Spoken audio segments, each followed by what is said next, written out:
नमस्कार दोस्तों, मैं अर्जुन आपका स्वागत करता हूँ हिस्ट्री बाय अर्जुन के यूट्यूब चैनल में। तो दोस्तों आज की हमारी क्लास है मराठा साम्राज्य के बारे में। दोस्तों आज की हमारी पहली क्लास है।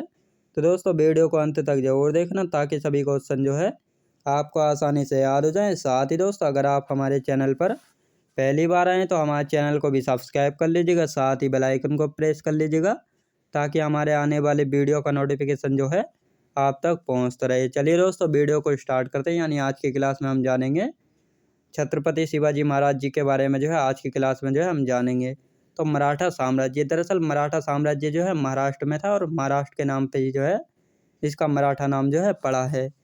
ये सिसोदिया वंश से संबंध रखते थे। यानी जो मराठा साम्राज्य था ये सिसोदिया वंश से संबंध रखते थे। और आपको पता होगा महाराणा प्रताप जी का भी वंश कौन सा था, तो सिसोदिया वंश था। और ये सुजान व सज्जन ये दो भाई थे। यानी सुजान और सज्जन सिंह ये दोनों भाई थे। ये राजस्थान से आकर दोस्तों कहाँ पर बस गए थे, तो महाराष्ट्र में ये बस गए थे। और सुजान सिंह के वंश हुए थे दोस्तों। सुजान सिंह के बेटे थे मालोजी जो कि शिवाजी महाराज जी के दादाजी थे। और मालोजी के पुत्र थे शाहजी भोसले और शिवाजी के पिताजी थे। शाहजी भोसले की दोस्तों दो पत्नियां थी। यानी जो शाहजी भोसले थे इनकी दो पत्नियां थीं। ये दो पत्नियां कौन कौन थीं? पहली थी जीजाबाई जिनके पुत्र हुए हैं छत्रपति शिवाजी महाराज। दूसरी थी तुकाबाई मोहंते और इनके पुत्र हैं एकोजी या ब्योंकजी राणे। याद रखें दोस्तों ये दोनों एक ही नाम है, या एकोजी राणे या ब्योंकजी राणे। तो अब जीजाबाई दोस्तों जीजाबाई के पुत्र हैं छत्रपति शिवाजी महाराज। हुआ क्या था, जब शाहजी भोसले ने जब दूसरी शादी कर ली थी यानी तुकाबाई मोहंते से, तो उनकी पहली पत्नी यानी जीजाबाई उनको छोड़कर चली आई थी। और ये कहाँ पर आई थी दोस्तों? शिवनेरी के दुर्ग में ये आ गई थी। याद रखें दोस्तों। और यही शिवनेरी के दुर्ग में शिवाजी का जन्म हुआ था। यानी छत्रपति शिवाजी महाराज जी का जन्म हुआ था। छत्रपति शिवाजी महाराज जी के यदि जन्म की बात की जाए तो 1627 में शिवनेरी के दुर्ग में इनका जन्म हुआ था। और इनके संरक्षक थे दादाजी कोंडदेव। आध्यात्मिक यदि गुरु की बात की जाए, आध्यात्मिक गुरु थे इनके रामदास। यानी आध्यात्मिक गुरु कौन थे शिवाजी महाराज जी के? आध्यात्मिक गुरु थे रामदास। याद रखेंगे। और इस समय दोस्तों एक भक्ति आंदोलन चला था। यानी भक्ति आंदोलन को दक्षिण में चला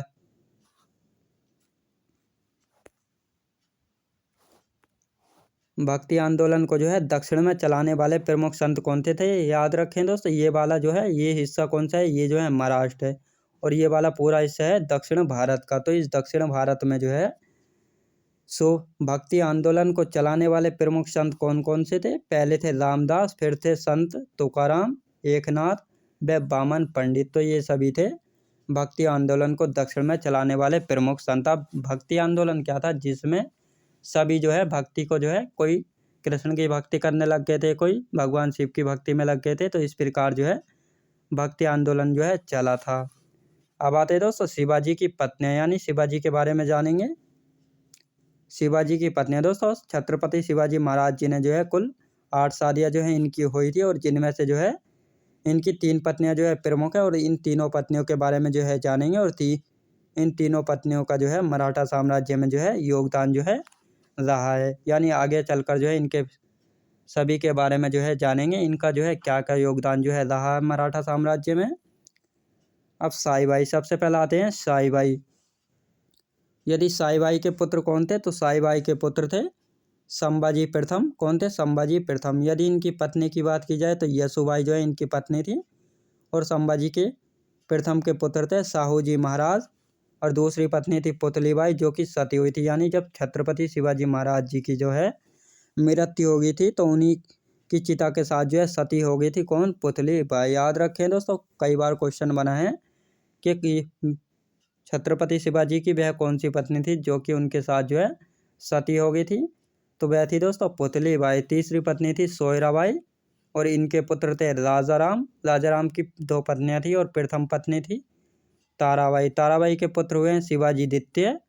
और दूसरी पत्नी थी राजसबाई। इनके पुत्र हुए संभाजी द्वितीय। याद रखें दोस्तों ये सभी इनका योगदान रहा है मराठा साम्राज्य में। अब आते हैं दोस्तों छत्रपति शिवाजी महाराज जी का राज्याभिषेक। यदि पूछा जाए यानी जो छत्रपति शिवाजी महाराज जी का राज्याभिषेक कब हुआ था, तो छत्रपति शिवाजी महाराज जी का राज्याभिषेक जो है 1674 में जो है हुआ था, रायगढ़ में हुआ था और 2 बार जो है हुआ था। अब 2 बार कैसे हुआ था, तो 2 बार हुआ था यानी 2 विधियों के द्वारा जो है किया गया था, तो इसलिए जो है 2 बार जो है इनका राज्याभिषेक जो है किया गया था। पहला कराया था दोस्तों गंगा भट्ट ने कराया था, जो कि हिंदू विधि यानी वैदिक विधि के द्वारा जो है कराया था, गंगा भट्ट ने जो है कराया था। दूसरा दोस्तों निश्चलपुरी गोस्वामी ने करवाया था तांत्रिक विधि से। याद रखे दोस्तों, यानी 2 बार राज्याभिषेक हुआ था, एक बार हुआ था वैदिक विधि से, दूसरा हुआ था तांत्रिक विधि से। याद रखें दोस्तों, और हुआ कब था, 1674 में जो है हुआ था रायगढ़ में। अब शिवाजी महाराज जी के प्रमुख अभियान यानी छत्रपति शिवाजी महाराज के प्रमुख अभियान कौन कौन से हैं, इन सभी के बारे में जानेंगे। अब सबसे पहले यानी छत्रपति शिवाजी महाराज जी ने जो है सबसे पहले रोहिदेश्वर दुर्ग पर जो है सबसे पहले जो है इस पर नियंत्रण किया था, जो कि पुणे से जो है 30 किलोमीटर दूर था। और इसके बाद जो है दोस्तों राजगढ़ और चाकन दुर्ग, ये छोटे छोटे दुर्ग थे दोस्तों, इनको भी जो है इन्होंने जीत लिया था, यानी इनको भी जो है शामिल जो है कर लिया था। लेकिन जो लोहिदेश्वर दुर्ग था ये जो किसके अधीन था, ये अधीन था दोस्तों आदिल शाह के। और आपको पता होगी कि आदिल शाह कौन था, तो आदिल शाह जो है कर्नाटक के बीजापुर का जो है सुल्तान था, इसी के अधीन था लोहिदेश्वर दुर्ग। तो इन्होंने जो है इस पर जो है अधिकार जो है कर लिया था। ये घटना कब की दोस्तों, यानी 1646 में जो है लोहिदेश्वर दुर्ग पर जो है छत्रपति शिवाजी महाराज जी ने जो है अपना अधिकार जो है कर लिया था। और 1646 में ही जो है इन्होंने तोरण का किला जो है अपने अधीन किया था, जो कि इनायत खां के अधीन था। अब ये इनायत खां कौन था, तो इनायत खां जो है मुगलों के अधीन था, और जो कि एक छोटी सी रियासत पे जो है अधिकार जो है रखता था। याद रखें दोस्तों, यानी जो इनायत खां था ये मुगलों के अधीन जो है था, याद रखें, और जिसके पास जो है एक छोटी सी रियासत थी। अब इसके बाद 1647 में जो है सिंहगढ़ किला जो है अपने अधीन किया था, यानी 1647 में सिंहगढ़ का किला जो है अपने अधीन किया। फिर इसके बाद आते हैं यानी 1656 में जो है रायगढ़ को जो है अपनी राजधानी बनाया, यानी छत्रपति शिवाजी महाराज जी ने जो है 1656 में जो है रायगढ़ को अपनी राजधानी बनाया। और इसके बाद यानी 1656 में ही जो है कोंकण तट पर जो है अपना अधिकार कर लिया। अब 1656 में ऐसा क्या हुआ था, यानी 1656 में एक तो रायगढ़ को जो है इन्होंने अपनी राजधानी बनाया था, और इसके बाद जो है कोंकण तट पर जो अपना अधिकार जो है कर लिया था। दरअसल इसमें 1656 को हुआ यह था, यानी 1 नवंबर 1656 को जो है आदिल शाह की जो है मृत्यु हुई थी। आपको पता है आदिल शाह यानी कर्नाटक के बीजापुर का जो सुल्तान था आदिल शाह, उसकी जो है मृत्यु हो गई थी 1 नवंबर 1656 को। जब उसकी मृत्यु हो गई तो उसके अधिकार में यानी उसका क्षेत्र था कोंकण तट, उसकी जब मृत्यु हुई तो इस पर जो है अधिकार कर लिया था छत्रपति शिवाजी महाराज जी ने। अब इसके बाद 1659 में जो है प्रतापगढ़ किला जीता। प्रतापगढ़ किले की जो है दोस्तों एक अपनी अलग कहानी है, यानी इसमें जो है कहा गया, इसमें जो है प्रतापगढ़ किला जो है इन्होंने जीता था 1659 को। यहाँ पर कृष्णजी भास्कर जो है कृष्णजी भास्कर को अफजल खान ने जो है शिवाजी के पास दूत बनाकर जो है भेजा था, और 1659 में जो है अफजल खान की जो है हत्या शिवाजी ने जो है कर दी थी। दरअसल क्या हुआ था, यानी जब इसकी मृत्यु हुई थी आदिल शाह की, तो इसके बाद जो है अफजल खान जो है बीजापुर में जो है पैदा हुआ, यानी बीजापुर में जो है आ गया था। तो ये जो है छत्रपति शिवाजी की जब शक्तियाँ बढ़ रही थी तो उनके जो है विरोध करने लगा था। लेकिन इसने एक चाल चली, यानी अफजल खान ने जो है एक चाल चली थी, कृष्णजी भास्कर को जो है छत्रपति शिवाजी महाराज के पास जो है दूत बनाकर भेजा था, और उससे कहा था कि छत्रपति शिवाजी महाराज जी से जाकर कहना कि अफजल खान जो है तुमसे अकेले में जो है बात करना चाहता है। तो इस प्रकार जो है जब छत्रपति शिवाजी महाराज जी जो है अफजल खान से अकेले में मिलने गए तो इसने जो है एक चाल चली अफजल खान ने जब चाल चली इनको मारने की कोशिश की, लेकिन छत्रपति शिवाजी महाराज जी ने जो है और उल्टे में जो है इसी की जो है हत्या कर दी थी अफजल खां की 1759 में। याद रखें, तो इस प्रकार जो है इसकी हत्या जो है की गई थी। अब 1664 में जो है सूरत को लूटा था। याद रखें दोस्तों, 1664 में जो है सूरत को लूटा था, और इस समय सूरत में कौन था, तो इस समय जो है सूरत में था इनायत खां। याद रखें दोस्तों, इनायत खां जिससे जो है तोरण का किला जीता था 1647 में। याद रखें दोस्तों, यानी तोरण का किला कब जीता था? तो 1646 में जो है जीता था इनायत खान से। तो यही इनायत खान था 1664 में सूरत में। याद रखेंगे। जब 1664 में जो है छत्रपति शिवाजी महाराज जी ने जो है सूरत को लूटा, तो इसके बाद जो है औरंगजेब ने शाइस्ता खां को दक्षिण का सूबेदार बनाकर भेजा और बाद में जो है नाराज होकर जो है बंगाल का सूबेदार जो है बनाया। अब नाराज होकर इसे बाद में जो है हुआ क्या था, यानी जब छत्रपति शिवाजी महाराज जी को जो है विद्रोह का दमन करने के लिए जो है किसको भेजा गया था? शाइस्ता खां को जो है भेजा गया था, लेकिन ये जो है कामयाब जो है नहीं हो पाया था और छत्रपति शिवाजी महाराज जी ने जो है इसको बहुत बुरी तरह हरा कर जो है भजा दिया था। इस बात से दुखी होकर जो है शाइस्ता खां के स्थान पर जो है औरंगजेब ने अपने बड़े बेटे मुअज्जम को जो है बनाया था और इसको कहाँ का, इसको जो है बंगाल का सूबेदार जो है बना दिया था। और यह शाइस्ता खां जो है औरंगजेब का मामा था। याद रखेंगे।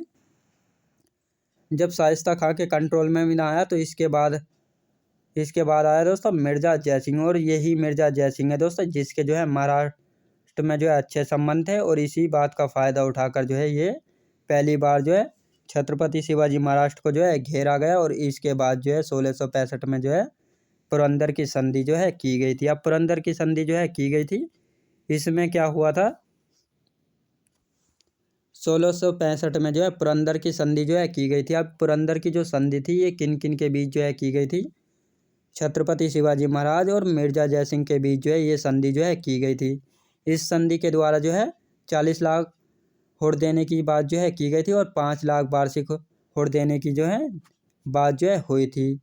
इनके 35 किले थे और 35 किलों में से जो है 23 किले जो है लिए थे, यानी मुगलों ने जो है 23 किले ले लिए थे छत्रपति शिवाजी महाराज जी के 35 किलों में से। यानी जिन किलों की जो है आय सबसे अधिक थी वही जो है 23 किले जो है ले लिए गए थे। और संभाजी महाराज जी को जो है 5000 का मनसब जो है बनाया था। इनको जो है मुगल दरबार में जो है अब रहना होगा और इनको जो है वहाँ पर 5000 का मनसब जो है बनाया गया था। याद रखेंगे।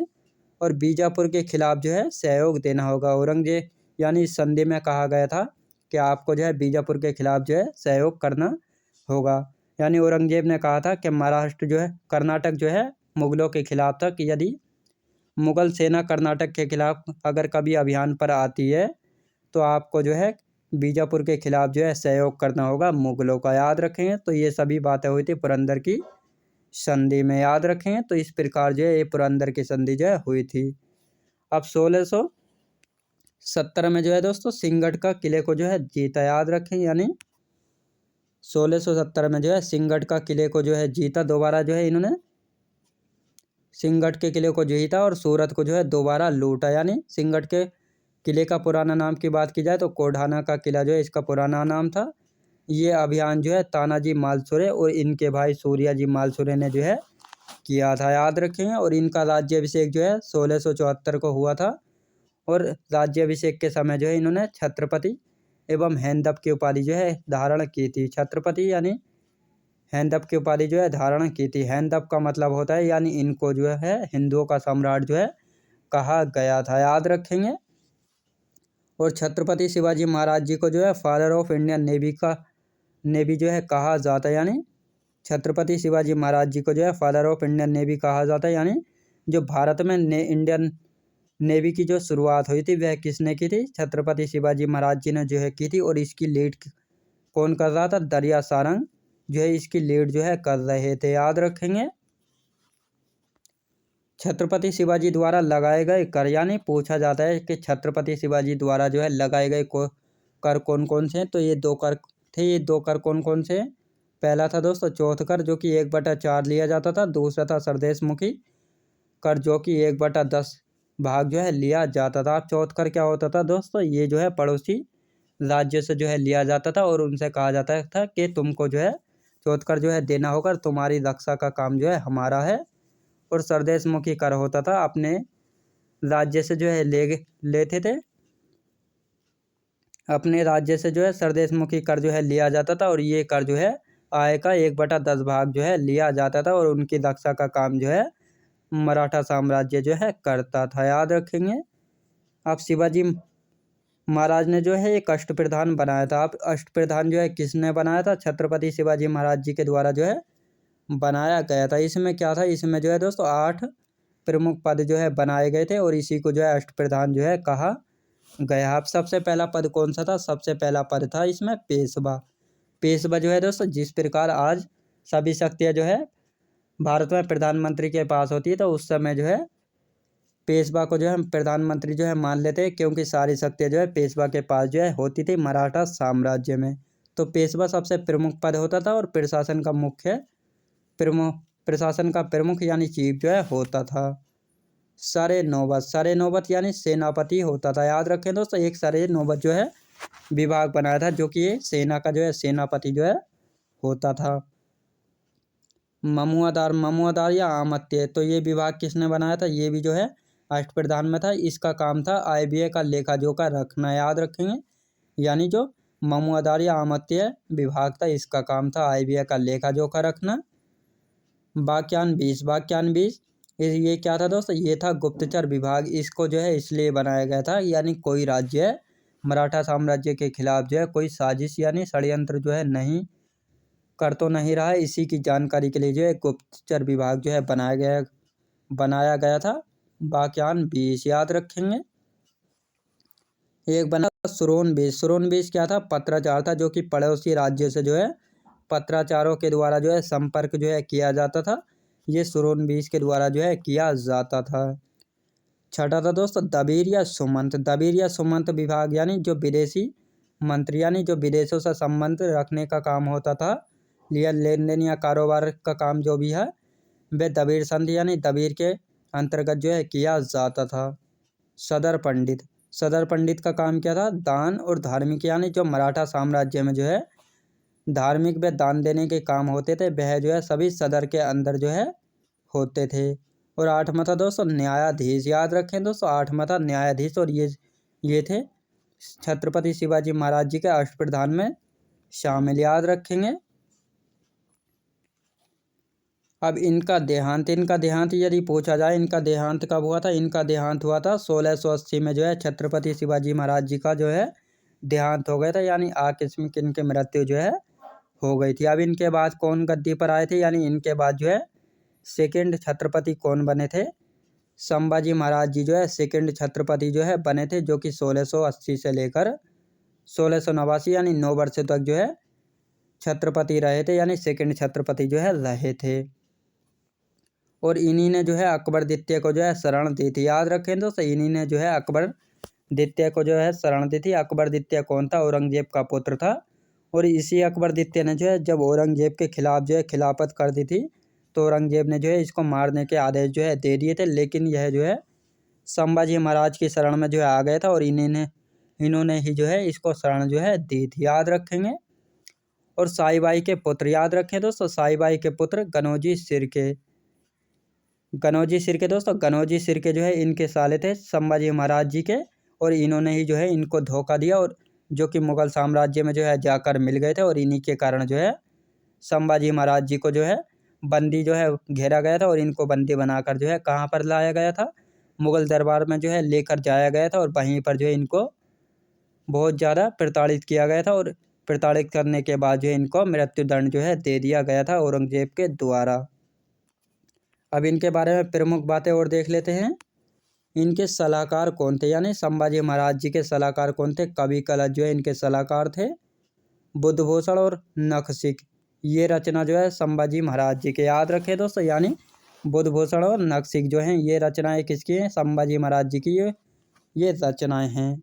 औरंगाबाद का किला लूटा और हुसैन अली को जो है हराया था, यानी हुसैन अली को हराकर जो है इन्होंने औरंगाबाद के किले को जो है लूटा था। किले को लूटना यानी उसको जो है अपने अधीन जो है कर लेते थे, और उससे जो आय होती थी उसको जो है जिसके अधीन होता था उसके जो आय होती थी यानी टैक्स जो है वसूलते थे।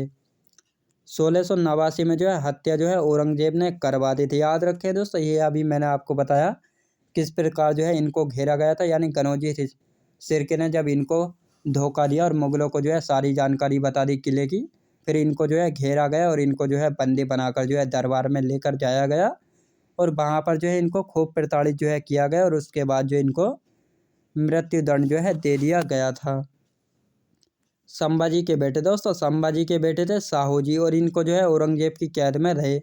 यानी जब इनको जो है बंदी बनाकर लेकर जाया गया था तो इनको भी जो है कैद कर लिया था औरंगजेब ने, याद रखेंगे। संभाजी ने अष्टप्रधान को जो है समाप्त कर दिए थे, यानी जो छत्रपति शिवाजी महाराज जी के बाद जो है सेकंड पेशवा बने थे, यानी सेकंड छत्रपति बने थे दोस्तों, पेशवा नहीं बल्कि सेकंड छत्रपति जो है बने थे संभाजी महाराज। इन्होंने जो है अष्टप्रधान को ये कहकर समाप्त कर दिया था केवल पेशवा पद काफ़ी है और बाकी पद जो है इनको ख़त्म जो है कर दिया था इन्होंने। अब थर्ड यानी तीसरे छत्रपति कौन हुए हैं, तो तीसरे छत्रपति हुए हैं राजा राम, जो कि छत्रपति शिवाजी महाराज जी के बेटे थे, जो कि गद्दी पर रहे थे 1689 से लेकर 1700 तक जो है गद्दी पर जो है रहे थे। और ये राजा राम जो है सोयराबाई के पुत्र थे, इनकी पत्नी थी ताराबाई, और इन्होंने राजधानी जो है रायगढ़ से बदल कर जो है इन्होंने राजधानी अपनी सतारा जो है बना ली थी। इनके बारे में इतना विशेष जो है कुछ नहीं है। अब इनके बाद आते हैं चौथे छत्रपति जो है आते हैं शिवाजी द्वितीय, जो कि इन्हीं राजा राम के पुत्र हुए हैं। यानी चौथे छत्रपति कौन थे, शिवाजी द्वितीय थे, जो कि 1700 से लेकर 1707 तक जो है गद्दी पर जो है रहे थे। 4 वर्ष की आयु में जो है छत्रपति जो है बने थे और इनकी संरक्षिका बनी थी ताराबाई, जो कि इनकी माता थी। अब पूछा जाता है दोस्तों क्वेश्चन है, यहाँ से एक क्वेश्चन बनता है, यानी 1707 में जो है औरंगजेब की मृत्यु जो है हो गई थी। उस समय मराठा साम्राज्य की जो है कमान किसके हाथों में थी, तो ताराबाई के अधीन था मराठा साम्राज्य, याद रखें दोस्तों। तो दोस्तों मैं उम्मीद करता हूँ आपको वीडियो क्वालिटी कंटेंट वगैरह सभी कुछ आपको पसंद आया होगा। पसंद आया हो तो लाइक शेयर और सब्सक्राइब करना बिल्कुल भी ना भूलें। साथ ही दोस्तों अगर आप पहली बार आए तो हमारे चैनल को भी सब्सक्राइब कर लीजिएगा, साथ ही बेल आइकन को प्रेस कर लीजिएगा ताकि हमारे आने वाले वीडियो का नोटिफिकेशन जो है आप तक पहुंचता रहे।